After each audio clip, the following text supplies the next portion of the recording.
And let us see.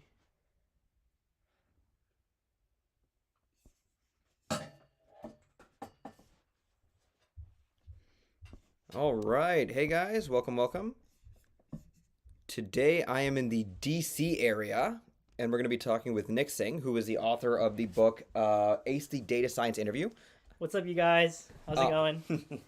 I did a video with Nick Singh a while ago, and it's usually what I refer to when people have interview questions. It's probably my most not controversial, all-encompassing video on interviews. So if you guys have any questions about data science, data analytics, the field in general, he's a master at interviews. I have a solid amount of experience in the industry.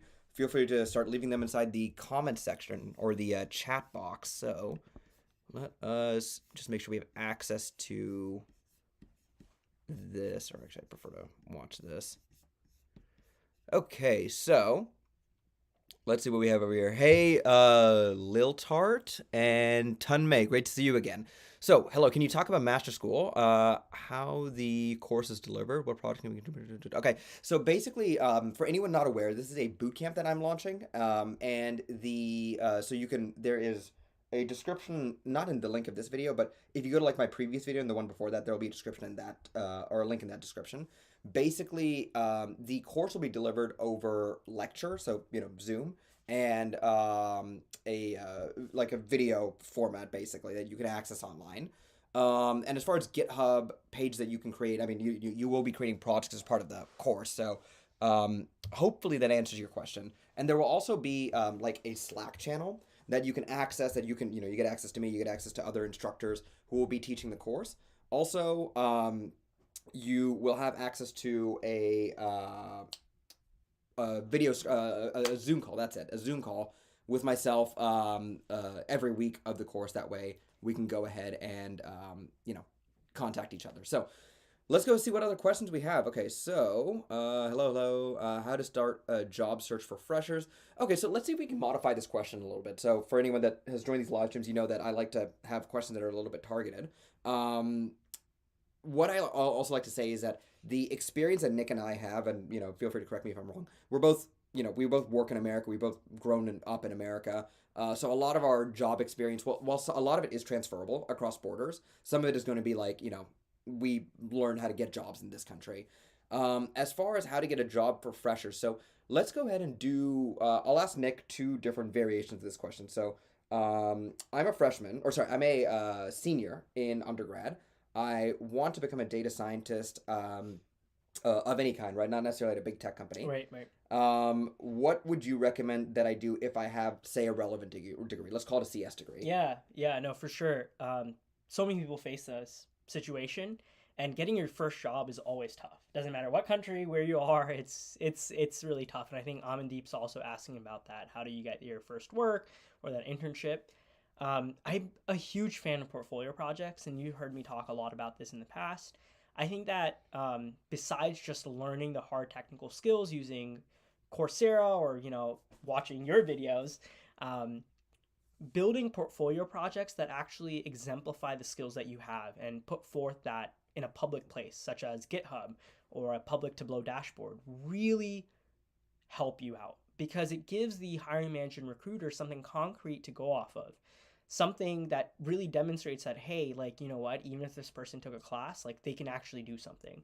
So I think that portfolio projects are one of the best ways to stand out. Another thing that I always talk about is sending cold emails, which is reaching out to hiring managers and recruiters directly, whether it's through LinkedIn DMs or it's emails where you're just guessing the emails of the hiring managers.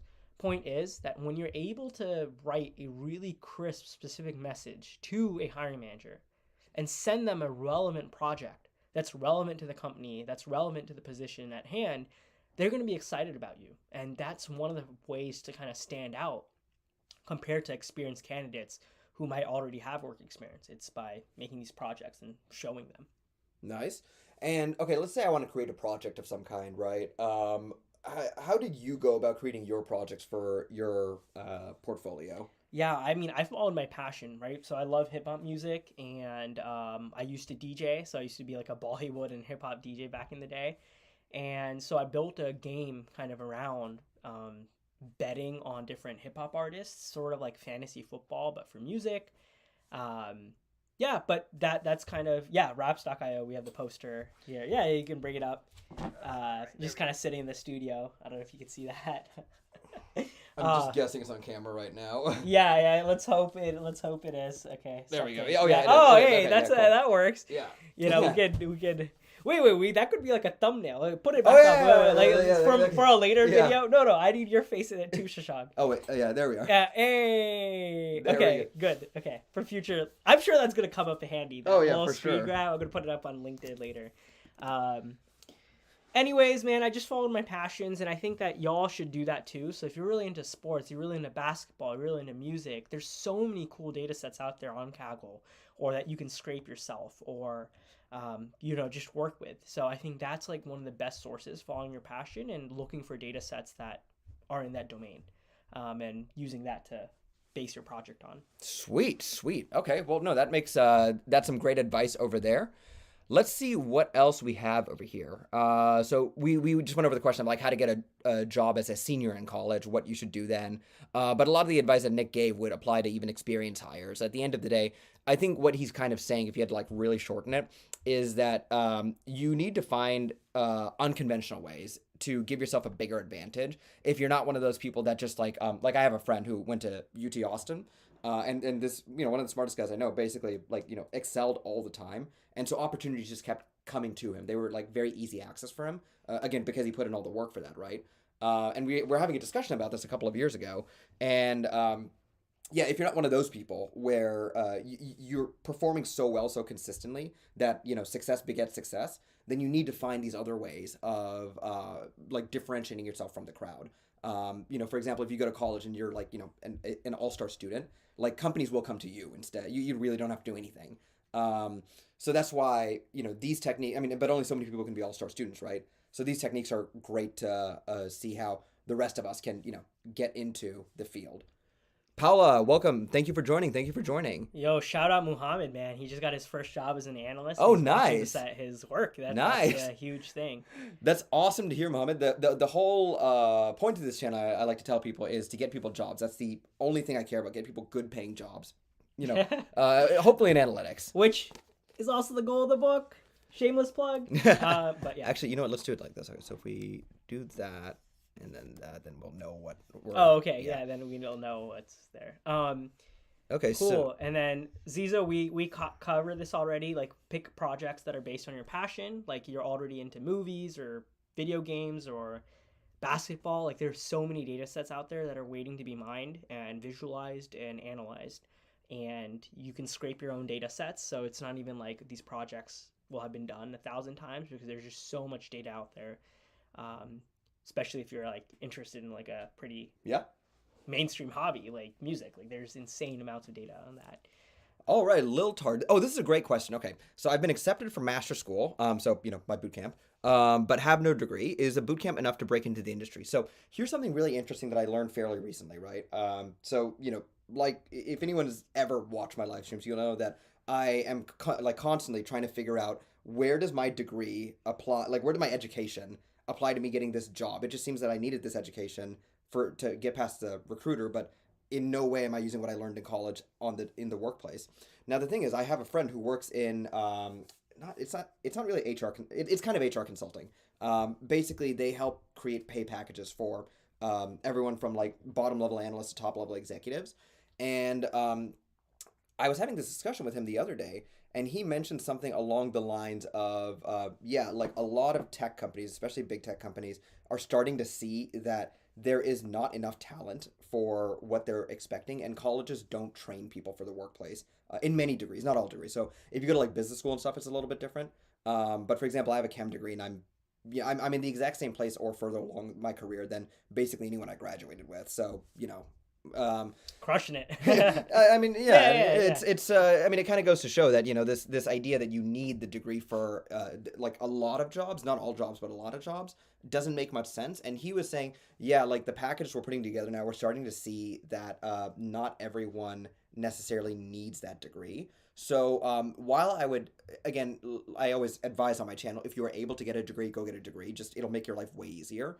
Lil Tart, I think that we are entering an era where companies are starting to realize that they need more talent than colleges can spit out. And if you think about it, it makes sense, right? The college system was never designed to educate all of America. Like that just doesn't make any sense. It's not, at $60,000 a pop. That's not even affordable or efficient in any way. So from a societal perspective, it just makes no sense.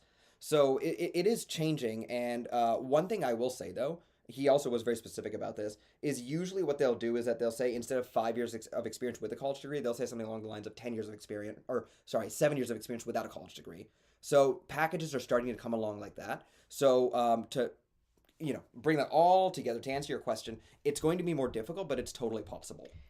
I want to just give a quick shout out to Mr. Notorious Swaggy. He said he picked up a copy of the book because you talked about it in a stream a few times ago.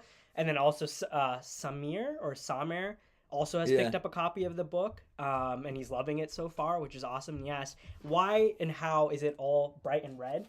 If you guys know the streetwear brand Supreme, it's like red and white. And it's really dumb, I think, but apparently people love it, and they sell like a $400 fire extinguisher or a $600 brick. The brick, yeah. And all it brick. says is Supreme, and it's red and white in their logo. So I'm like, all right, that logo works for them. I have no artistic skill. Let me just copy that style of red and white, bold red and white. And yeah, that's how we have the book cover. That's why you have my neon sign that says Big Data Energy, and even my shirt, man. Even my shirt right here, you got the Big Data Energy sign, so everything's just... I was in New York the other day, and this was the Supreme store. The line went all the way behind around the block. So, and there's 2 security guards there, too. And I own no Supreme, because I cannot afford it, because I can't pay $400, but hey, if it works, it works. So that's the answer to why the book is colored the way it is. Yeah.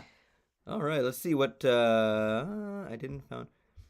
So Hide Weapon, if you're looking for the program for data analysis, look at my previous video. I didn't link it in this one, unfortunately. I'll try linking it later. But let us keep going through. I'm trying to see what... Oh, and Paula's right. Make sure you like the live stream. Really helps with the YouTube algorithm. Does Paula work with you, or she's just like no, she's awesome just an amazing okay.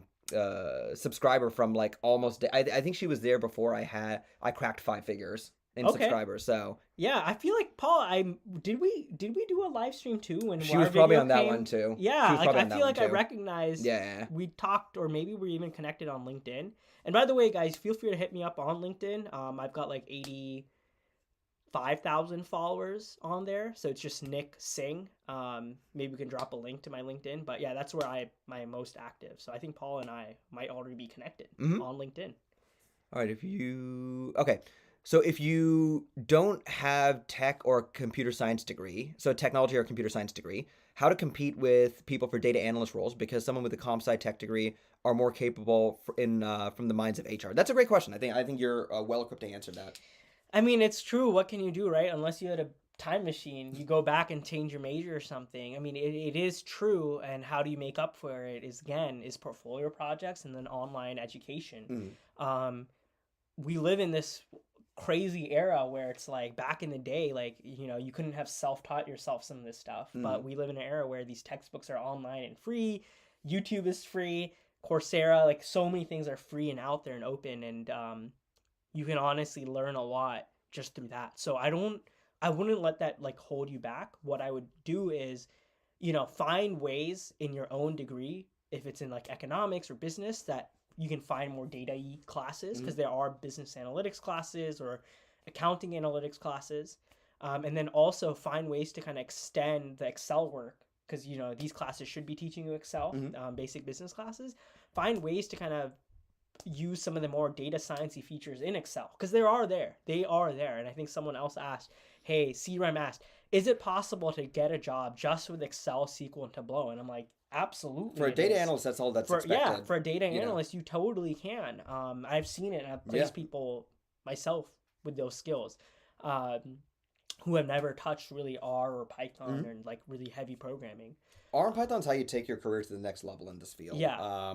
Knowing how to program, basically. But starting with Excel, SQL, and Tableau, it's a great start. The difference is you don't just tell me, oh, I know Excel, SQL, and Tableau. You have a GitHub with Hmm. SQL scripts you've written where you've analyzed real data sets. You have a public Tableau dashboard. You don't tell me, oh, I know Tableau. I need to see your dashboard. I Hmm. need to click on it. It needs to look good. And if you guys don't know how to make a good looking Tableau dashboard, well, you can go and find inspiration on Tableau Yeah. Public. For example, the recent Summer Olympics, what, Hmm. 2020 Olympics? Or am I just 2021? 2022, 2020, Because 2020. then they moved it to 21 though because of Right, COVID, right, right? right, right, So right, so right. recent as in a year, there's some really great data sets Hmm. visualizing who won, what countries won what medals, that are just taking that same data set. That's not insanely complicated. Just Right. 30 sports, 50 medals or something Yeah. like that, and they visualize it, make maps. You look at those things, you get inspiration. That's Hmm. how you make your own kick-ass Tableau project, and boom, SQL, some Tableau, and put it out there, and you're well on your way to getting that first data analyst job.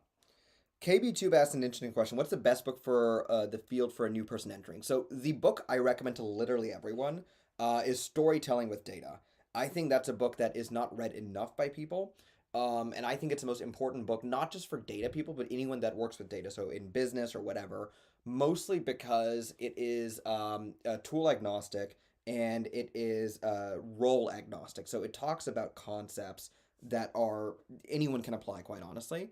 And also it really hammers home the point that data science, analytics, all this stuff, it's not about machine learning algorithms. It's not about statistics or all the tools you use. It's about telling a story with data.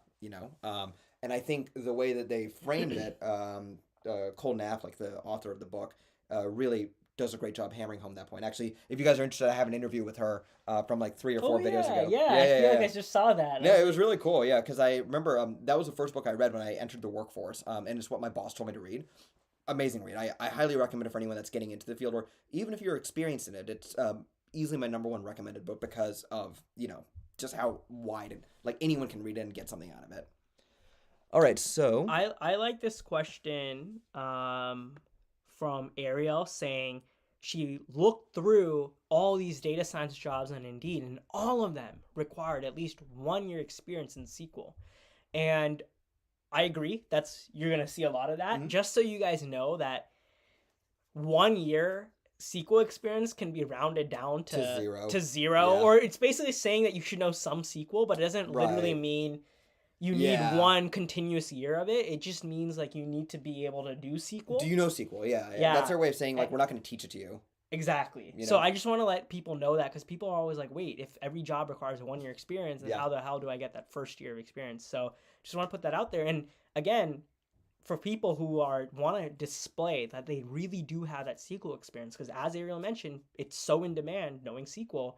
What you got to do is put a SQL script on your GitHub. Show them that you can actually do it. I know Yeah. people upload their R scripts, they put their Python code up there, but they don't think like, oh, what am I gonna do putting up some SQL queries? But Mm. it's like you need to show them you can Right. do that. I've had a real candidate that I've worked with. Um, she went into an interview and they're like, "Do you know SQL?" And she dropped a link to her GitHub where she analyzed about 3 million grocery orders from the grocery app called Instacart. They do Mm. like grocery delivery.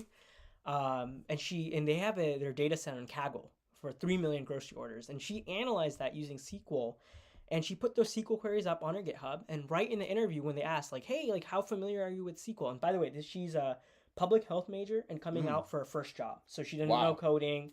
This is her first job out of school studying public health, which is not CS Mm-hmm. or, data or whatever. And they saw and they clicked that GitHub and they're like, oh, okay, so I guess you Yeah. do know SQL. And then they Yeah. asked her a few questions, but they were like easy questions, and they're Yeah. kind of giving her the benefit of the doubt because they're just sort of like, well, what do we ask you? I Yeah. see this window Exactly. function, I see this aggregate function, Like you I obviously know what see, you're. Yeah. and same way, a common question is like, oh, what is a join? Like, how do you join two data sets? Or Mm. like, can you tell me the different types of joins? Well, she had a few of the different types of joins right there in the SQL queries. So Right. she's just like, oh yeah, here's my left join, here's my full outer Mm-hmm. join. Um, and it was just so impressive to hear that. And it's just like, that's the kind of magic that showing your work Yeah. can get you.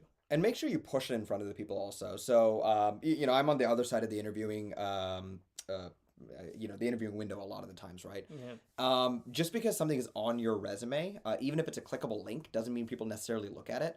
what I recommend you do is you insist to the recruiter that, here's like proof of my knowledge. What my brother did actually. So my brother graduated with a degree in industrial engineering. Oh, Um, that's kind of what I studied. oh, nice. Systems and information engineering, but Oh, it's very nice. close to industrial engineering and operations research. So Oh, it's okay. just named differently Right, in right, different right. places. Yeah, that's cool. So he graduated with an IR degree, or IE degree, sorry, and wanted to become a software engineer, but didn't actually know how to code. So he learned how to code. So luckily he was able to stay at home with my parents. Learned how to code. And then after he knew like a decent amount of code, right? He was like, okay, I know the basics of software engineering now. When he got an interview, right, he took his laptop with him, and again, he had stuff on his resume and everything. But what happened was towards the end of the interview, he whipped out his laptop and he said, like, here's some code I wrote, basically making it to where it was impossible to ignore the fact that he'd done this project. So again, it's not just about doing it. Like a lot of, and this is where we go into, life philosophy that happens on these live streams a lot. A lot of what you do in life is not just about doing it, but taking it all the way to completion. Like if you don't take it to completion, you might as well not done it. Yeah. So, do the project. If But it's then you not have to, public, if it's just exactly. sitting there locally, like how do And I not care? only public, but you have to physically like make sure that people see it. Right, You right, have to right. push it on So them. I've told people before interviewing, right, like have your links to your projects that you want to share open, right? So I'll give you an example. When I do a live stream, I have a link to my book ready to go. I have a link to my blog, nicksing.com, ready to go. I have a link to my LinkedIn because I'm always like, hey, add me on LinkedIn. And I have that link. I'm never putzing around for that link. You should be that same way for your projects. Like, you want to know about my Tableau experience? Here's my link actually. Here's my Tableau. Boom, right there. They cannot ignore that.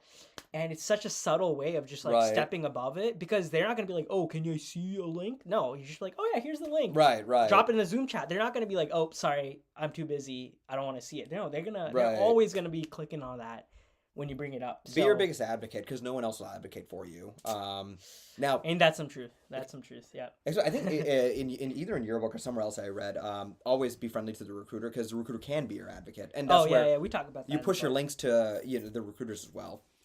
Okay, so Zaleski over here. Do you need significantly more math and stats theory for data scientists in comparison to data analyst roles? So my opinion on this is generally yes. The reason I say that, so data scientists, right? The role in certain companies, the role is kind of being watered down a little bit to kind of mean data analyst-esque roles as well. If we take the traditional, more the definition, the traditional like look at what a data scientist is versus a data analyst, there is a higher barrier as far as the math skills are concerned, as far as the machine learning skills are concerned, the stats skills are concerned. You need to be able to understand these more higher conceptual or higher level math concepts. Now, don't let that intimidate you. You can always build up to that. But I would say for like a true data scientist, like what not like a Facebook data scientist analyst, but like a true data scientist, you will have to have these like stats concepts understood or at least be able to pick them up because the cool thing is like unlike say a machine learning engineer, right? As a data scientist, your tool is not to work with. I mean, your job is not to work with machine learning. Your job is not to do stats. These are all just different tools you use as advanced ways to solve problems that come up with data. So you should be able to understand that stuff. Now, do you have to, be able to whip it out at the, drop of a hat? Not necessarily. I've known data scientists who are particularly good at GIS stuff, and they don't know the stat stuff too well, but you can explain it to them. Their mind is working at that level. So I'd say a familiarity at minimum, but try and pick up some specialization as a data scientist at some point in time. I like PS's question, which is about the economic impact, right? So I don't know if you guys have noticed, there's a lot of tech companies doing layoffs and tech stocks are cooling down and there's some like rumors about a recession and things like that. I definitely do think that digital companies are still safer than other industries because at the end of the day, sure, things got overvalued and sure, some companies are having to slow down hiring, but this is after years of explosive hiring, not layoffs. I'll give you an example. I used to work at Facebook. When I joined Facebook in 2017, there were like 30,000 employees and now there's like 90,000, right? So what kind of company, like Coca-Cola is not going to 3x their employee base in these last 5 years. Procter and Gamble didn't do that. Pfizer didn't do that. Johnson Johnson didn't do that. And at lower salaries. Yeah, and at lower salaries. At lower salaries, they don't do So that. and at Facebook at a high salary is doing that, right? So yes, there is a hiring freeze, but that's only to compensate for what, like 5, 6, 7 years of growth. And a lot of you guys might be in school still or like, look, we have to think about data science not as your next job, but as your career. So even if they're going through a little bit of a tumultuous time right now and valuations have come down and some of these tech companies are slowing down hiring, no one can deny that the future is going towards digital stuff, that we're going to be listening to more music on Spotify, that we're going to be doing more Google searches, we're going to be watching more YouTube videos, we're going to be doing more Zoom chats, which means these companies are going to keep hiring. Sure, they slowed down a little bit, but as the world heads towards the cloud, things get digitized. We are all working from home, so there's this whole breed of new companies helping out with remote work, and a whole breed of like in real life companies that are kind of taking a step back and they're not doing as well, and that money is shifting to these tech companies. So I think working in tech is still very recommended even though things are slowing down. So if you can find your way into the industry, I highly recommend you do it, because I still am a huge believer that we have a lot of ways to go. And if you see like governments or like at school systems, there's still things that need to be digitized. The CIA is hiring Analyzed. like crazy right now. Yeah. He's in the DC area. We're going to go see some of these government contractors. Like, they're still hiring like crazy because they're trying to modernize the CIA, the NSA, and they're using really old technologies. They're still moving things to the cloud. Like this, I mean, I don't know why I said still. Corporations everywhere are still totally moving to the cloud. Like, there are corporations that are starting moving to the cloud, yeah, you know? in 2022. So, it's happening, and it's continuing to happen. So I don't think there's anything to worry about in a macro sense. Yeah. If you take care of the micro sense, meaning as long as you hustle, you build projects, you study, you watch his videos, you like read books, you like practice, you will be fine, because it's not like, oh shit, 99% of jobs will go away. Sure, maybe the bottom 10%, the bottom floor might fall out, but just don't be in the bottom 10%. Work your way, and it's possible. Right. And I mean, in any career, right? Let's say, you enter data science and you find yourself in the bottom 10%, and you just can't sum up the will to, move out of that. Maybe, you go look at other careers. Like now that you're in data science, you have these like concrete skills that can be transferred to other things, right? So, I mean, for example, I know people in data science that get contacted for software engineering positions, data engineering positions. Like, there's such a shortage of all these tech people. The H-1B visa only exists because we literally can't educate enough people in America to, fill in all these positions. And one thing I like to say, right, is that let's say you're dead set on big tech, right? And there's a hiring slowdown right now, and there's just straight up freeze for positions below an E5 at Facebook right now of certain software engineering types, right? But you're dead set at getting into a big tech company. What I like to say is luck is when preparation meets opportunity. And so what happens is what your best bet is, in my opinion, in that case, is to study really hard, get into some good company, like a Fortune 500, something like that, get into a notable company, and then from there, continue to study, continue to build your skills. If you want to do software engineering, continue to lead code, stuff like that. And from there, the hiring will pick up again at some point in time. At the end of the day, like Nick was saying, these companies are only getting bigger. And if not these companies, then companies like Stripe, Airbnb, Netflix, like there are all these like companies right below the biggest of big tech that pay extremely well. So, same pay structure and everything. But they are only continuing to expand. So I would say continue to train yourself and be ready for the opportunity when hiring picks up again, if you're dead set on big tech, for example. I agree with all that. Someone is asking about who do you send cold emails to. Do you think you could pull up my LinkedIn real quick? I have a link that I'd love to share, because I'm a huge believer in cold emails and like sending emails to strangers and asking them about jobs and pitching yourself. So if you just look me up, I just put out a 4-part video course for free that I'd love to leave in the comments. Just give me 1 second while I find it out, because it exactly addresses the question, which is, hey, who do I send an email to? So I just want to bring that up. 1 second. Okay, can you put that in the... What do I label it as? Cold email course. Nick's free cold email course. Yes. I want everyone to check it out. Guys, I'm not really on YouTube. As I mentioned, I'm big on LinkedIn. But I want to be putting stuff out on YouTube, so I'd be really curious you guys to have you guys check it out and see how you guys like my video course, because I'm trying to do video too, which is why we're here in my little studio. Pedro, great to see you from Chile. So Pedro's a regular viewer as well. Oh, okay. What's good? So yeah, Tunmei, this question's come up a couple of times. I would recommend checking out my data analyst roadmap video. In that I have a link to my stats course where I go over what I feel like are core concepts that you should know if you're a data analyst or a data scientist. Now, obviously, if you're going to be a data scientist, I think you should learn more than just what I said in that, but that gives you a good start to go begin with. Um, yeah. So Adil, I hopefully the video course answers your question. Um, Let's see, yeah, a C rhyme question. No, we already answered that one. Actually, here's a really interesting one. There was an interesting one by Mo City Dawn 23. Okay, so I have a pretty bad criminal record. No convictions or felonies. Okay, so no felonies is important. Um, Young and dumb. I graduated in 2019 with a BS in CIS. Not had any luck entry and landing an entry level job. Any tips? That's a good question. I don't have much experience with that. What would you say? I don't have much experience with that either. My only question is, if there's no convictions or felonies, then how is there a Right. background? Is What? it still on your background? And I mean, in that case, what might be I guess like the crime and stuff would probably matter. And if you think you're getting caught in the background check like part of it, then it might make sense for you to just steer into the skid.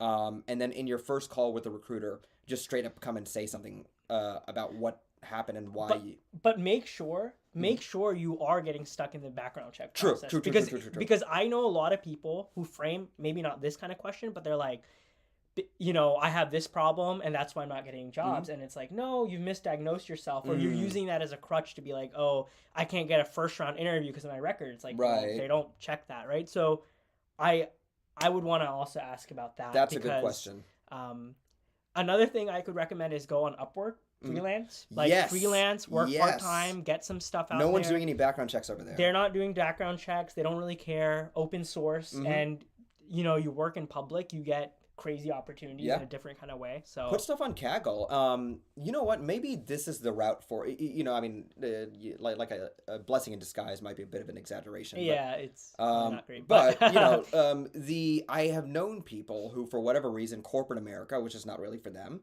and then so they started going into Upwork or independent consulting, and they ended up making twice as much money doing that as anything else because in corporate America, your salaries are limited, quite honestly. Like there are salary bands. You can only be paid so much money. If you go into independent consulting, as long as you can sell yourself, right, you can make a lot of money doing it there. So, um, like Nick said, I think that might be an angle that you could tackle. Go to Upwork, take contracts over there, um, and find other creative routes to show your work. Kaggle is a great example of that. Arrested possession of marijuana was one of my cases, and one was a DUI. So, I mean, what I would say is, at least from my perspective, right? And I am involved in the hiring process, but I'm not a hiring manager.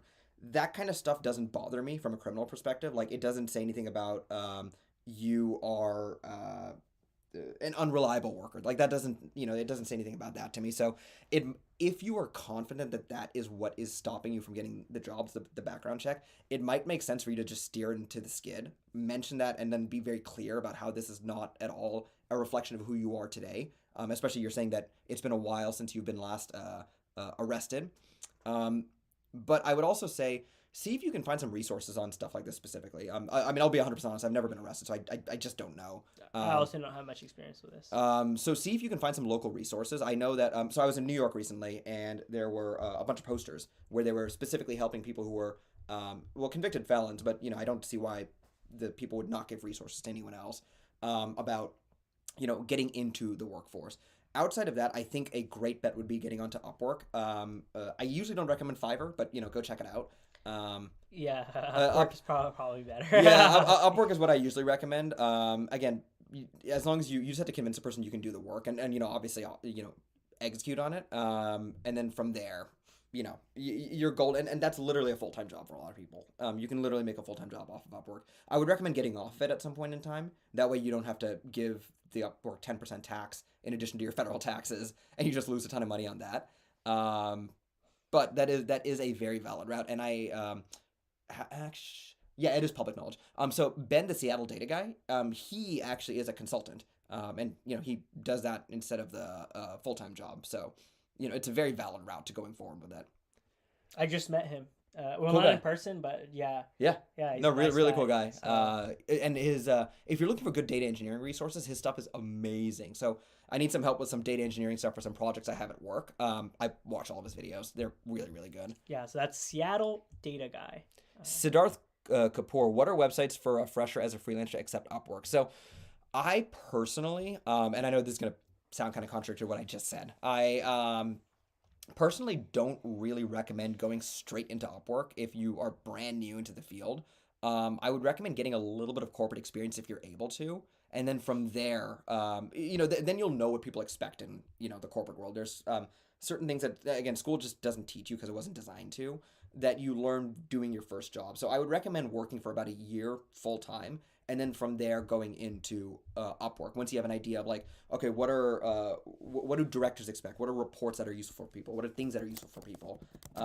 Stuff like that. So I would highly recommend working a bit and then going into freelancing. Of course, Mo City Dawn has a different set of circumstances, so it might make sense for them to go straight into freelancing. Can you be a good data analyst without a good data analyst? Hell yeah. The only thing a degree does, I think, is it, pardon the expression, uh, oils up your gears.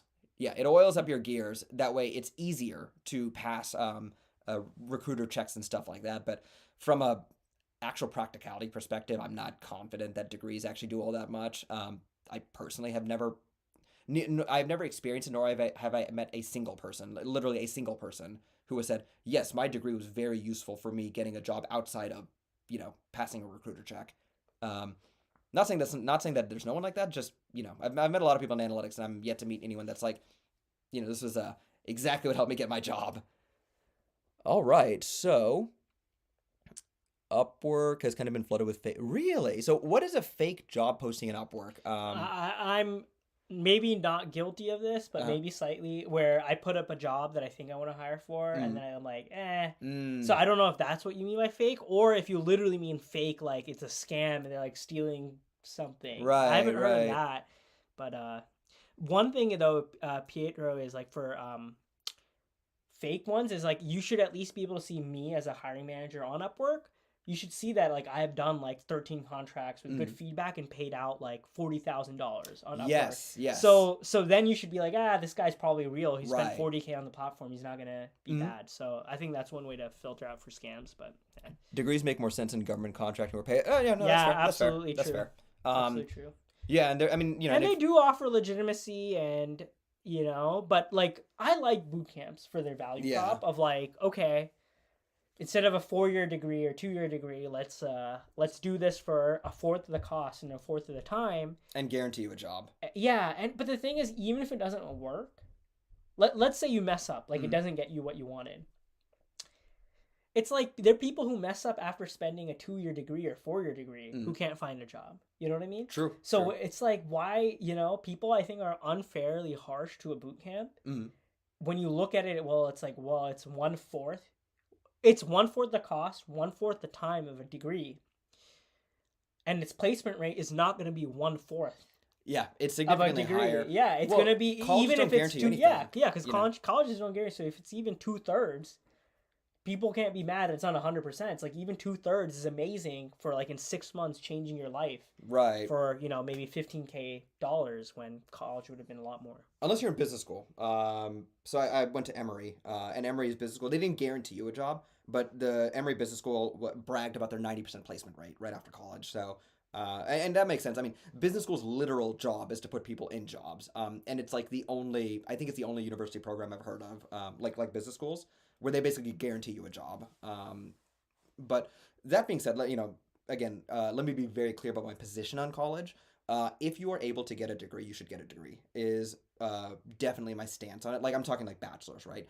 Masters and stuff. I think it's debatable, but you're going to face a lot less. I would call it friction in your job searches if you just have the degree. You know. Do you mind checking my query about Siddharth?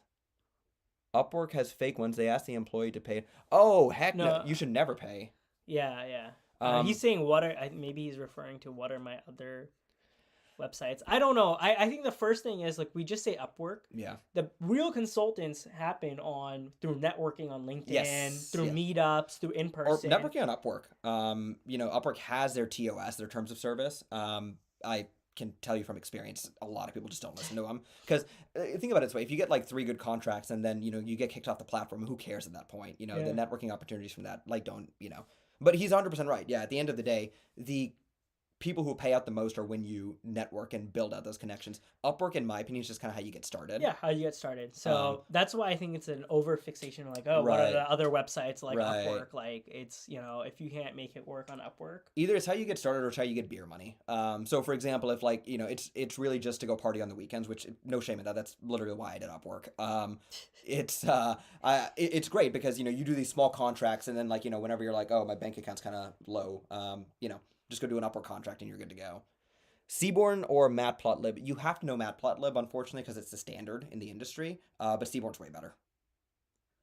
Can a no tech background make a career transition to data science? Oh, heck yeah, for sure. Every day I talk to I'm an English major. Yeah, I'm a chemistry major. Literally 0% of what I learned in college is what I use on the daily basis. I like a video myself, a baby YouTuber, make videos on cards and payments. Interesting. Okay, yeah, people go check out his channel. Speaking of channels you should check out Nick Singh's channel. So So we'll link that. I only have 14 subscribers and no videos, but you will be seeing the first video this week, and I'll be posting videos weekly, as I mentioned in the chat earlier. As I mentioned, oh, you were on Singing USA's channel. Yeah, her nurse Singh. I did videos, so I don't have much on YouTube itself, but I've done a lot of videos with Daliana, Singing USA. I'll be doing one with Coding Blocks. I've done it with Shashank. I will find it. Yeah, we'll link it. We'll link it. I've done it with Harpreet.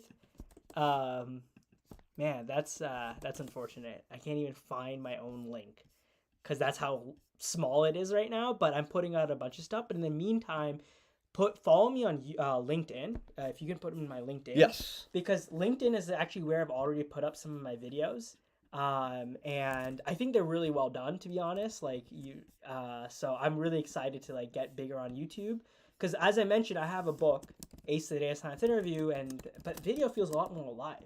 Video feels a lot more like interactive, and so definitely hit me up on LinkedIn and stay tuned because in the next few days itself, the YouTube channel is launching. But books are way more legitimate for certain groups of people. I have certain we'll call them people very close to me that are like, Shashank, you should make a book because that's how you're an actual you could be an author. Which is definitely a big deal, but I've had a couple of people ask me to make a book, so I'm just trying to think of a good idea. And when that happens, let me know, man. I'll help you out. I know the process. All right, let's see if we can answer like maybe 1 or 2 more questions, and then we'll head out. Oh, what's up, Dax? I think that. Do you know me on Twitter? I think we talked on Twitter earlier, maybe. Who is my first collab going to be with? Honestly, I don't know. Maybe we should do a collab first. I mean, I have some solo videos, but you're right that collab, I will have to do a collab. And honestly, can I be honest, Shashank? We ran out of time. I was thinking like we'd get like 5 minutes of footage today, but we ran out of time, I think, because we're going to be going to some museums and hanging out. We'll get the footage. I don't know what we're even going to talk about. Well, we can think about it and then, We'll think about it. We'll figure it out. But so thank you guys. Pietro, I think this thing's really funny. So Pietro, kind of to circle back and answer your question, what Nick said is correct. You can check how much money someone has spent on Upwork, and that's generally a good indicator of whether they're legit or not. And you should never have to pay a single non-expensable cent for a job that you do.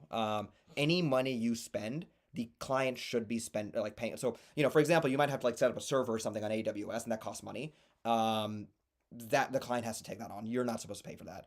The only time I've ever paid money for a job is when I made a dumb mistake and let a process run over the weekend and got a $500 bill. But that was my own stupidity for, letting that run. It happens. Oh yeah. Well, also, if you guys are on the cloud, make sure you set up controls on spend and stuff like that.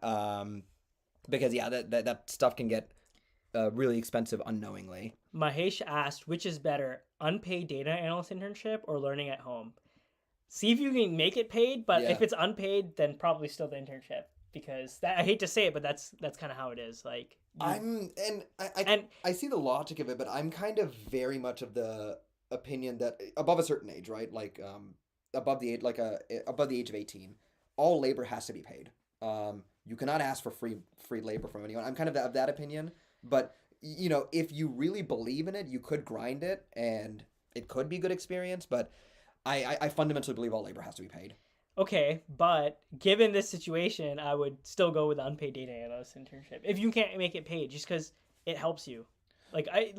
Which is better? Well, I think that's going to be better. the problem I have with And if it's not better, then you stop working for them. For what are they going to do? Stop paying you? No, they don't pay you in the first place. So you quit your internship, you know. But if you do a good job, you can get a reference check. You can throw up a company on your resume. Like, I think it really depends. So if it's unpaid for an NGO or some kind of like a nonprofit, that's different. That's very different. If it is a corporation or a profit generating enterprise and they don't pay you, here's the only issue I see is if they're not willing to pay you for it, is what you're doing really that valuable? You know, like at the end of the day, you know the way our capitalist system works is that you know someone with capital pays you money because you're going to generate more money for them. That's why we get paid to do our jobs. So I would be I see what Nick is saying. I don't disagree. I disagree, but I see his point. yeah, I just think we're spoiled. Like, I know where you're coming from as a principal, right? Like, look, Siddhartha wrote, in India, most of the internships are unpaid, and you cannot say a word else you're rejected. Wait, That's at what age though? Like are these high school internships? Are these I college could see internships? college internships doing that. I could see them kind of If it's being assholes yeah, about it. I mean, it is what it is. right. I wish they paid people, but you know, if there's a lot of data science And I mean, yeah, if it's a aspiring standard in people, your country, then sure, yeah. I mean, I can't yeah. comment on that, except to say that it's a messed up system. Oh, let's see. Oh wait, no, that's complete. Yeah. U.S. internships use yes, U.S. internships did used to be unpaid, and then people came to their senses and realized that you can't just get free labor. But I would say I disagree with Nick, but what his method, I see the validity in it. I would just say be very careful that you're not being exploited. The and then you know I say this because of some bad experiences I've had prior. Um, Oh, when you enter the workforce, right? Make sure you're your biggest advocate, and that it's okay to do you know labor for and be underpaid and stuff for a small amount of time. Make sure you're gaining something in the process, like very concrete. Like I'm gaining these skills. They're gonna give me a recommendation letter. They're gonna hire me on in 6 months. And after you start, make sure you get some very specific things from them. So, for example, most internships that I'm aware of, they have a very defined process of like, okay, you work for us for this long, and then we'll hire you after that if we like you. Stuff like that, right? Make sure you hold people to that stuff because from experience with myself and other people, I can tell you that if you don't advocate for yourself, people will exploit you. So just be very careful, you know. Hopefully that but we and then this I think this is kind of the best advice you can get on these channels. Like if we agreed on literally everything, then you know why are we both here? So I think it's you know it's good that we disagree on this point, and you can you know weigh what we both say and see which one makes the more sense for you. But did someone? I like this question. Someone's asking about projects. Sanchit Goel is asking about projects with professors Mhm. versus internships. I think that if your end goal is you want to do research, then go the professor Mhm. route. But if you want to work in industry, then industry internships are usually the best way if you can get them. Right, It's not a right. bad thing. Like I know a lot of people who did research for their Mhm. professor over the summer on the side because they couldn't get work experience. Right. But I don't know, do the thing that you're trying to do. So if you want to get a paying, you know, industry Mhm. internship that or work in industry, then do an industry internship if you can manage to find one. I would agree. I would also add one extra thing to it. The internship with or sorry, the project with a professor, right? If you're in college, this is a unique time for you to try out that stuff. Like Fair. I can't do that. Like I'm, I didn't you I know, never did it. I never did it. Yeah, And do I you wish I regret tried it? it. I wish I tried it. So I'm very much of the opinion that you should try everything, Yeah, as long as it's not fair. stupid. You know, you should Yeah. try everything to see what you like. You know, even with data analytics and stuff, right? Like maybe you find out you don't really like it as much. Like I'm in the field right now, and there are certain aspects of it I don't like, and I'm actively working to shift my way away from that. But like I only know that because I've tried so many different things. And I'm like, oh, I actually don't like this as much as I thought I did.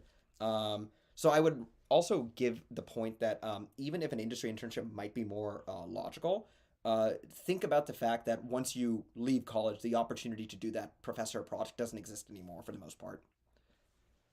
Let's see. We'll see if we can answer one. Wait, what do you suggest? Okay. For things like Tableau subscriptions or Outlook business accounts, do you buy your own? You have to buy your own. For a Tableau subscription, yeah, you buy your own.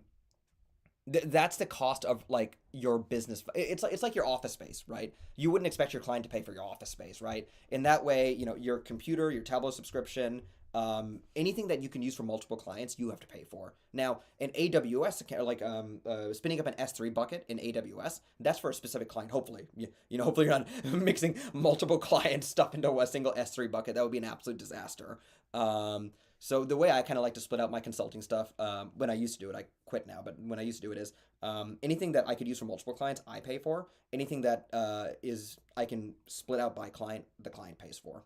So Maybe we can do one last question, which is do data from Sarab, which says, do data analysts have to give a lot of presentations? In my experience, yes. And in my experience that a lot of education focuses on hard technical skills, but like storytelling and presenting your work is very important because that's how you win the hearts and minds of your stakeholders. And that's honestly why we're here in the first place. Like why we get paid is to change management's decision based on some data. And if you can't present that, tell a story, then what the hell are you doing? So I think it's definitely something that data analysts have to do and they should focus a lot on. And I think I want to hear your take because I know you're interested in storytelling with data and right. You also probably believe this. I think it depends. I would say that the data analysts that get promoted the fastest are the ones that do the most presentations. Because they're the ones that the directors see of different teams, right? Because when you get promoted in many companies, it's not just your director that gives you the promotion. Other directors have to be on board too, because there are a limited number of promotions. If you work in anything except for big tech, there are a limited number. There's a limited amount of money and a limited number of promotions to go around. Or unless you work in one of those up and out organizations like McKinsey, where either you get promoted or you're kicked out of the organization. Amazon, I think, works kind of like that too. So I would say you don't necessarily have to give a lot of presentations, but I have found that the people who do are the ones that get promoted. The ones who don't again, and this goes back to advocating for your work, right? Like hopefully you work in a company where people aren't taking credit for your work. Even the nicest companies I've been to, people do that. So, be careful about that. But when you're presenting it, you're the one showing people your work and you're the best advocate for your own work. So I'm a big advocate for even if you're not comfortable presenting, you need to get comfortable presenting because that's how you get promoted in this industry quickly. Should we wrap it up, I think? Yeah. I'm just trying to see if there's any other like particular. I like Pietro's comment. I have so many laptops from clients. I mean, that's awesome. Look, if you're able to get that from clients, then definitely that's a good thing. I actually funny story. There was a company I was planning on working with.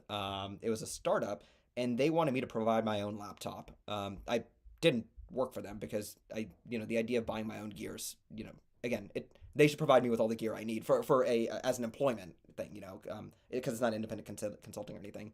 So that's funny that you have clients that are giving you laptops.